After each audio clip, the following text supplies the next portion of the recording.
ย์กลางภาคเกี่ยวกับการก่อสร้างหน่วยภาคปลอดภัยเข้มแข็งนักแน่นและแจ้งการของทางคณะจัดตั้งศูนย์กลางภาคว่าด้วยการโจะการค้นคว้ายกย้ายและแต่งตั้งพนักงานลงต่อตำแหน่งบริหารพิธีได้มีความหมายในพิธีที่มีความหมายสำคัญคือดังกล่าวในครั้งนี้ต่างนายแก่คณะจัดตั้งศูนย์กลางภาคก็ได้ผ่านมติตกลงของคณะเลขาธิการศูนย์กลางภาคว่าด้วยการสร้างตั้งห้องการปฏิรูปวิสาหกิจเป็นกงจักรหนึ่งเทียบเท่ากรมที่ขึ้นกับห้องว่าการศูนย์กลางภาคมติตกลงว่าด้วยการแต่งตั้งหัวหน้ากรมบริการห้องว่าการศูนย์กลางภาคคณะเลขาธิการศูนย์กลางภาคตกลงแต่งตั้งสหายนางเกษรวรเพชรเป็นหัวหน้ากรมบริหารห้องว่าการศูนย์กลางภาคมติตกลงของคณะประจำภาคห้องว่าการศูนย์กลางภาคว่าด้วยการบ่งตรวจแต่งตั้งคณะหน่วยภาคกรมบริหารคือแต่งตั้งสหายนางเกษรวรเพชรเป็นเลขาหน่วยภาคสหายคำเฟืองพิมเสนเป็นรองเลขาหน่วยภาคทางเป็นประธานกฎกาตกลงเห็นดีเลือนทันเวียงสวรรค์ผาวิลดรห้องหัวหน้าแผนกบันทึกมาเป็นหัวหน้าแผนกบันทึกและแต่งตั้งทันจันทนงฤทธิ์สุริยศักดิ์หัวหน้าแผนกเลขา2ขึ้นมาเป็นรองหัวหน้ากรมของห้องว่าการศูนย์กลางภาคตกลงรับเอารัฐกรที่ยกย้ายมาจากกระทรวงการเงินมาประจำการอยู่ห้องการปฏิรูปวิสาหกิจของห้องว่าการศูนย์กลางภาคในพิธีในครั้งนี้ก็ได้มีการมอบบัตรให้กับทางสมาชิกพรรคสมบูรณ์สุดที่9ของห้องว่าการศูนย์กลางพรรคจำนวน12สหาย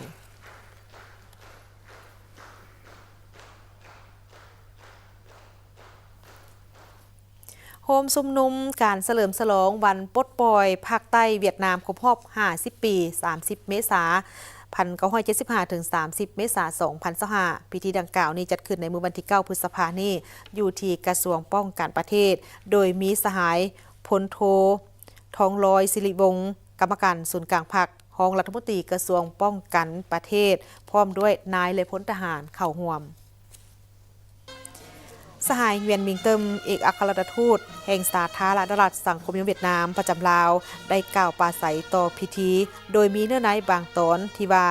การปลดปล่อยภาคใต้เวียดนามทอนโฮมประเทศชาติเป็นเอกภาพแม่นบรรดาขีดหมายอันสง่าราศีที่สุดในประวัติศาสตร์แห่งการสร้างสรรค์และปกปักรักษาประเทศชาติเป็นขีดหมายสิ้นสุดการต่อสู้องค์อาจกล้าแกนพิราชอาถรรพ์ทั้งเป็นการยุติเอกปกครองเป็นเวลาครึ่งศตวรรษจากลัทธิลาเมืองขึ้นแบบเก่าและแบบใหม่แสดงถึงความรู้บุญคุณต่อกับคุณงามความดีอันใหญ่หลวงของประธานโฮจิมินห์จดจำและรู้บุญคุณต่อบรรดาการนำปฏิบัติหุ้นก่อนบรรดานักรบวีรชนเสียสละชีวิตเพื่อชาติแม่เวียดนามวีรชนนักวีรชนกำลังประกอบอาวุธบรรดาทหารเจ็บป่วยครอบครัวผู้ที่มีคุณงามความดีต่อกับการปฏิบัติก็คือชาวเวียดนามที่อาศัยอยู่ต่างประเทศที่ได้อุทิศส่วนตัวและเสียสละชีวิตเพื่อภารกิจของการปลดปล่อยภาคใต้เวียดนามได้อย่างสมบูรณ์ท่อนโฮมประเทศชาติเป็นเอกราชขอบใจอย่างจริงใจต่อกับการสนับสนุนการช่วยเหลืออันใหญ่หลวงจากเพื่อนมิตรสากลบรรดากำลังก้าวหน้าและประชาชนผู้หักหอมสันติภาพในโลกที่มีต่อภารกิจต่อสู่ปลดปล่อยชาติท่อนโฮมประเทศชาติเป็นเอกภาพของประชาชนโดยเฉพาะกองแมนกองทัพประชาชนลาวก็คือประชาชนลาวบรรดาเผ่าสหายเหวียนมิงเติมยังได้ย้ำตื่มอีกว่าถึงเดือนปีจะผ่านพ้นไปแต่ชัยชนะของประชาชนเวียดนามจะจดจำเข้าไว้ในประวัติศาสตร์ของชาติเวียดนามตลอดไปคือดังสัญลักษณ์อันที่ใส่แจ้งของลัทธิวิรชนปฏิบัติแม่นชัยชนะของความชอบธรรมชัยชนะของคุณธาตุภูมิปัญญาของเวียดนามน้ำใจหักชาติอันเต็มเปี่ยมความคาดหวังมีเอกราชเสรีภาพและท่อนโฮมประเทศชาติเป็นเอกภาพด้วยสัจธรรมประเทศเวียดนามแม่นหนึ่งชาติเวียดนามแม่นหนึ่งเป็นขีดหมายยั่งยืนทั่วภาคทั่วปวงชนทั่วกองทัพเวียดนามได้มีการปฏิบัติความปรารถนาและคำบอกเตือนอันจริงใจที่สุดของประธานโฮจิมินห์ที่สั่งไว้ว่าปฏิบัติสำเร็จภารกิจปลดปล่อยชาติ ปลดปล่อยภาคใต้เวียดนามได้อย่างสมบูรณ์ท่อนโฮมประเทศชาติใต้ภาคใต้ภาคเหนือเป็นครอบครัวหนึ่งครอบครัวเดียวภายหลังที่ได้ท่อนโฮมประเทศชาติเป็นเอกภาพมาเป็นเวลา50 ปีและเกือบ40 ปีแห่งการปฏิบัติภารกิจเปลี่ยนแปลงใหม่ประเทศเวียดนามได้ผ่านความยุ่งยากสิ่งทดสอบนานาประการและสร้างบรรดาผลงานที่ยิ่งใหญ่มีความหมายสำคัญทางประวัติศาสตร์สร้างสาภารกิจอันใหญ่หลวงกำลังบ่มซ่อนที่ตั้งและอิทธิพลชื่อเสียงสากลของทุกวันนี้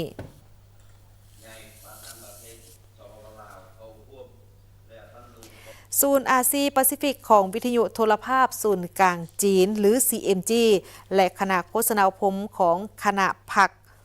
นครอู่ฮั่นสาธารณรัฐประชาชนจีนได้มีการจัดกิจกรรมภายใต้หัวข้อเที่ยวชมประเทศจีนซอกฮู้อู่ฮั่นระหว่างวันที่ 6 ถึงวันที่ 14 พฤษภาค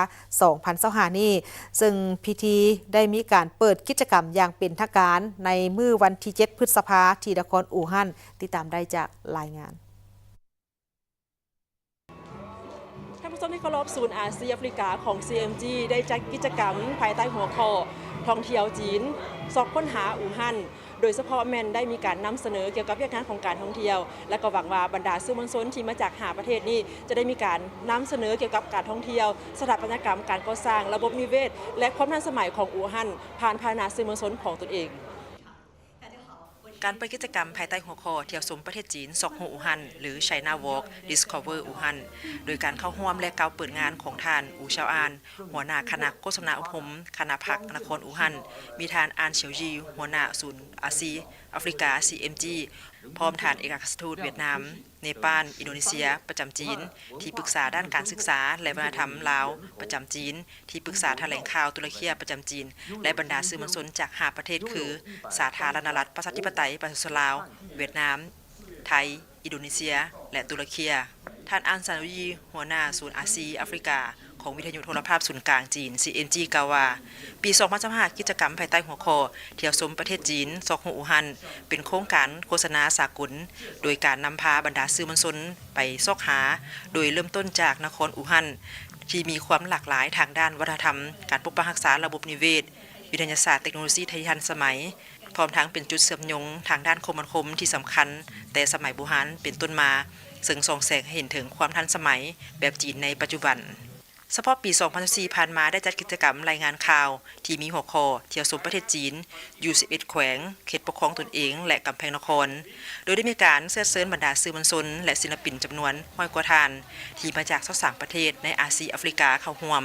กิจกรรมครั้งนี้เพื่อส่องแสงเห็นถึงชีวิตการเป็นอยู่ของประชาชนจีนผ่านบรรดาภาพวิดีโอบทกลับก่อนรูปแต้มและบทเพลงที่ได้แสดงเห็นถึงโฉมหน้าที่มีความมีชีวิตชีวาของความทันสมัยแบบจีนท่านจินวงศ์ไสยศิลป์ที่ปรึกษาด้านการศึกษาและวัฒนธรรมของสถานทูตลาวประจำจีนยังยืนว่ากิจกรรมครั้งนี้มีความหมายสำคัญและสุขยุให้บรรดาสื่อมวลชนลาวจีนก็คือบรรดาประเทศที่เข้าร่วมได้แลกเปลี่ยนข้อมูลข่าวสารและบทเรียนที่ทันสมัยในของเขตสื่อมวลชนร่วมกันเพื่อสร้างพื้นฐานที่เข้มแข็งให้แก่การส่งเสริมการพัวพันร่วมมือระหว่าง2ประเทศลาวจีนให้แน่นแฟ้นยิ่งขึ้นสำหรับบรรดากิจกรรมในมื้อนี้เนาะก็เป็นกิจกรรมหนึ่งที่ทาง CMG ได้จัดขึ้นเนาะในทุกๆปีซึ่งว่าปีนี้ข้าพเจ้าก็ได้มีโอกาสได้เข้าร่วมเห็นว่ากิจกรรมดังกล่าวนี้เนาะเป็นกิจกรรมหนึ่งที่ชุกยู่ให้สื่อมวลชนของอาณาจีนเนาะแล้วก็กับโดยเฉพาะกับแม่นทั่วโลกนั่นแหละครับเพิ่นนั่นแต่โดยรวมแต่โดยเฉพาะเพิ่นก็ว่าต่อกับลาวเฮาก็แม่นอันหนึ่งที่เป็นเวทีในการแลกเปลี่ยนบทเรียนของนักสื่อมวลชน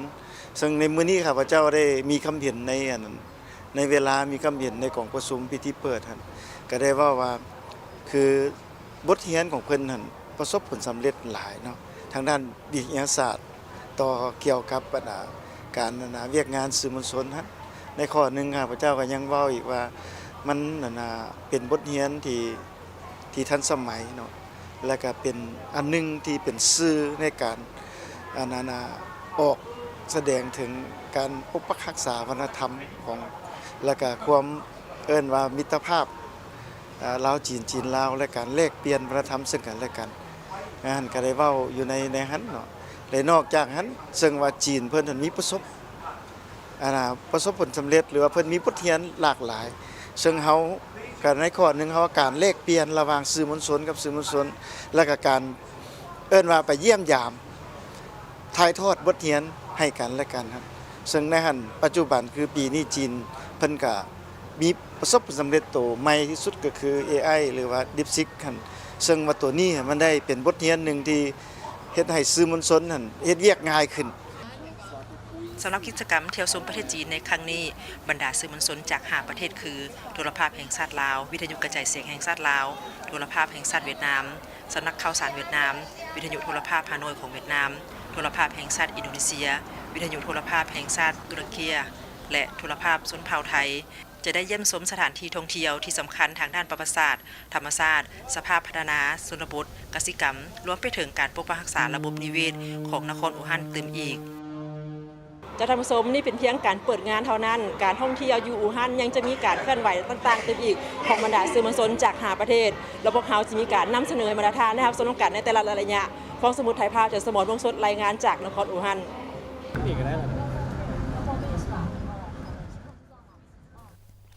หลายภาคส่วนได้ร่วมกันระลึกถึงวันกาแดงและซีกวงเดือนแดงสากลครบรอบ162 ปีด้วยการร่วมใจบริจาคเลือดในวันที่ 8 พฤษภาคม 2025 องค์การกระแดงแห่งชาติลาวได้จัดกิจกรรมบริจาคเลือดแบบเปิดกว้างขึ้นเพื่อเฉลิมฉลองวันกาแดงและซีกวงเดือนสากลครบรอบ162 ปีแต่วันที่ 8 พฤษภาคม ปี 1863 ถึง 8 พฤษภาคม 2025 โดยกิจกรรมครั้งนี้จัดขึ้นที่ศูนย์การค้าลาวไอเทคนครหลวงเวียงจันทน์ซึ่งมีผู้สมัครใจบริจาคเลือดที่เป็นนักเรียนนักศึกษาพนักงานทหารตำรวจพ่อค้าเช้าขายและมวลชนทั่วไปเข้าร่วมเป็นจำนวนหลายในกิจกรรมท่านพรคำแก้ววิไลรองหัวหน้าองค์การโฆษณาคนป่วยแหล่งทุนและบรรเทาทุกข์องค์การกาแดงแห่งชาติลาวได้ให้ความหมายความสำคัญการเฉลิมฉลองวันกาแดงและซีกวงเดือนแดงสากลครบรอบ162 ปีภายใต้หัวข้ออยู่เคียงข้างมนุษยธรรมเพื่อเป็นการย้ำเตือนถึงสัตยาบันอันยืนยงของขบวนการกาแดงและซีกวงเดือนแดงสากลที่ต้องช่วยเหลือเพื่อนมนุษย์ด้วยกันบรรเทาความทุกข์และขยายการช่วยเหลือโดยเฉพาะเป็นการบริจาคเลือดเพื่อช่วยเหลือสังคมและองค์การกระแดงลาวของพวกเราปีนี้จะได้จัดงานกิจกรรมเฉลิมฉลองวันกระแดงสากลโดยกิจกรรมรับบริจาคเลือดเนื่องจากว่าคือดังพวกเราฮู้นำกันแล้วว่าเลือดเป็นสิ่งที่สำคัญและบ่มีโรงงานมาผลิตสารชนิดใดไปทดแทนเลือดของคนเฮานี่ได้มีแต่เลือดจากคนไปใส่คนได้ฉะนั้นการบริจาคเลือดนี่จึงเป็นหน้าที่พันธะของพวกเฮาเบิดทุกคนต้องได้ซอยกันและปัจจุบันนี้เนาะเลือดหันบ่เพียงพอกับความต้องการของสังคมมาจากหลายปัจจัยในเมื่อก่อนมันพวกเฮาได้เลือดจากนักเรียนนักศึกษาแต่ปัจจุบันนี้นักเรียนนักศึกษานะอันนึงอายุเขาบ่ฮอด2มาน้ำหนักเขาบ่ถึง3มาจำนวนคนก็ลดน้อยถอยลงฉะนั้นการบริจาคเลือดแม่นบ่เพียงพอกับความต้องการของสังคมฉะนั้นจึงเรียกร้องให้ทุกชั้นคนในสังคมมาประกอบส่วนบริจาคเลือดเนาะบ่ว่าจะเป็นวันนี้หรือวันต่อๆไปเนาะสำหรับการจัดกิจกรรมบริจาคเลือดในครั้งนี้เพื่อเป็นการเฉลิมฉลองวันกาแดงและซีกวงเดือนแดงโลกครบรอบ162 ปีซึ่งมีหลายภาคส่วนหลายคนได้ร่วมบริจาคเลือดด้วยความสมัครใจและมีความภูมิใจที่ได้เป็นส่วนหนึ่งในการช่วยเพื่อนมนุษย์ด้วยกันรู้สึกว่าดีใจที่ได้เป็นส่วนร่วมหนึ่งที่ได้เอาเลือดออกเพื่อไปบริจาคและรักษาให้คนอื่นโดยบริจาคแค่นี้เป็นยังไงเท่าที่2แล้วซึ่งมันได้ช่วยชีวิตคนอื่นและรักษาชีวิตคนอื่นได้น้องอยากขอเชิญชวนว่าให้ทุกคนหรืออีกหลายๆคนนะให้พากันมาบริจาคเลือดเพื่อจะได้ช่วยชีวิตผู้อื่นได้หลายคนนะซึ่งมันบ่ได้เป็นตะยานเลยทั้งหลายคนก็ยานว่ามันจะเจ็บซะนะแต่มันบ่ได้เจ็บอันเลยองค์การกระแดงแห่งชาติลาวเป็นองค์การจัดตั้งทางสังคม ของสาธารณรัฐประชาธิปไตยประชาชนลาวโดยปฏิบัติตามพระบทบาทและหน้าที่ของตนเองในการจัดตั้งปฏิบัติเวียกงานมนุษยธรรมภายใต้กฎหมายและรัฐธรรมนูญและ7หลักการของขบวนการกาแดงสากลคือช่วยเหลือบรรเทาทุกข์เบื้องต้นให้ประชาชนที่ประสบภัยพิบัติทางธรรมชาติและมนุษย์สร้างขึ้นจัดหาและสนองเลือดที่ปลอดภัยส่งเสริมสุขภาพขั้นพื้นฐานแก่ประชาชนบรรเทาการปฐมพยาบาลการกู้ภัยฉุกเฉินโฆษณาซอกหาแหล่งทุนสร้างสมาชิกและอาสาสมัครสืบเท้าหาญาติพี่น้องที่พัดพากจากกันและพัวพันร่วมมือกับสากล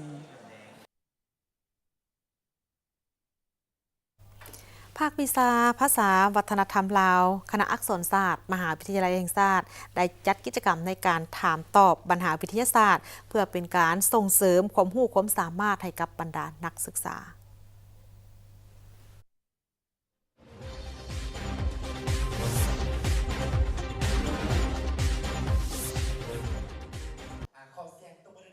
กิจกรรมได้จัดขึ้นในวันที่ 7 พฤษภาคม 2025 ที่สโมสรมหาวิทยาลัยแห่งชาติโดยการเป็นประธานของห้องศาสตราจารย์สมไพวิไลศักดิ์ห้องหัวหน้าภาควิชาภาษาวัฒนธรรมลาวคณะอักษรศาสตร์มีผู้ต่างหน้าจากแผนกคุ้มครองนักศึกษาหัวหน้าวิชาอ้อมข้างคณะอักษรศาสตร์และนักศึกษาเข้าร่วมกิจกรรมถามตอบปัญหาวิทยาศาสตร์ที่ภาควิชาภาษาวัฒนธรรมลาวจัดขึ้นในครั้งนี้เป็นครั้งที่ 3 เพื่อเป็นการปฏิบัติตามแผนการเคลื่อนไหวกิจกรรมนอกหลักสูตรประจำศกศึกษา 2024-2025 เป็นการสร้างขบวนการส่งเสริมการเรียนการสอนภาษาวัฒนธรรมลาวของครูอาจารย์และนักศึกษาโดยเคียงคู่กับขบวนการเรียนการสอนในห้องเรียนและส่งเสริมความรู้ความสามารถการจื้อจำด้านวิชาเฉพาะสาขาภาษาวรรณคดีวัฒนธรรมและความรู้ทั่วไปของนักศึกษาที่ต้องแสดงออกผ่านการแข่งขันกันในเวทีว่าเรื่องการส่งเสริมการเรียนการสอนของนักศึกษาของครูอาจารย์ประการที่2แม่นว่าถึงการปฏิบัติแผนการประจำปีซึ่งพวกเราได้ขึ้นแผนเสนอไปยังทางคณะอักษรศาสตร์เพื่อขอให้เพิ่นอนุมัติจัดตั้งประการที่4ก็มันเป็นการส่งเสริมให้นักศึกษาได้แสดงออกในความสามารถและก็ความจื้อจำของตัวเองอยู่ในเวทีการแข่งขันกิจกรรมครั้งนี้ได้สร้างความสนใจให้แก่นักศึกษาพอได้เป็นเวทีในการทดสอบความรู้ความสามารถและได้เรียนรู้บทเรียนที่หลากหลายทั้งเป็นการสะสมประสบการณ์ให้แก่ตนเองสึกของน้องแบบว่ามูลซื่นต่อกับกิจกรรมแนวนี้มันช่วยอย่างไรแกคะช่วยให้เฮาเพิ่มเติมเพิ่มเติมปัญญาความรู้สติปัญญาและก็สามารถเข้าใจได้ไวเกี่ยวกับภาษาลาวมันสามารถเห็นให้มีความรู้หลายขึ้นแล้วก็เขาก็รู้ได้หลายสิ่งหลายอย่างเกี่ยวกับอย่างก็เอิ้นว่าความรู้นี่โดยแล้วก็รู้ประวัติศาสตร์ได้รู้อย่างทันตันความเป็นมาได้แบบนี้ของประเทศชาติเราโดยก็มีความม่วนรู้สึกดีแล้วก็มีความรู้หลายๆอย่างคือบางทีบทเรียนที่เฮาเรียนในห้องนะมันอาจจะบ่ลงลึกหลายปานนี้คือบางทีอาจารย์ก็อาจจะลืมเว้าถึงโบแบบนี้นะก็มีความรู้หลายโดยการแข่งขันถามตอบปัญหาวิทยาศาสตร์มีนักศึกษาเข้าร่วมแข่งขัน5ทีมละ3คนแข่งใน1ชั่วโมง60คำถามผลจากการแข่งขันอันดับที่1ทีมห้องปี3กอันดับที่2ห้องปี2อันดับที่3ห้องปี3ขอส่วนห้องปี1กและ1ขอแม่นได้รับรางวัลสมเสยบริษัท FMB พัฒนาเทคนิค 021-218-585 และ 020-554-67308 Facebook FMB Development Technical and Commercial Company Limited อีเมล fmb-carshowroom99@gmail.com นึกถึงโซลูมและศูนย์ซ่อมแปลงรถให้นึกถึงบริษัท FMB พัฒนาเทคนิคและการค้าจำกัด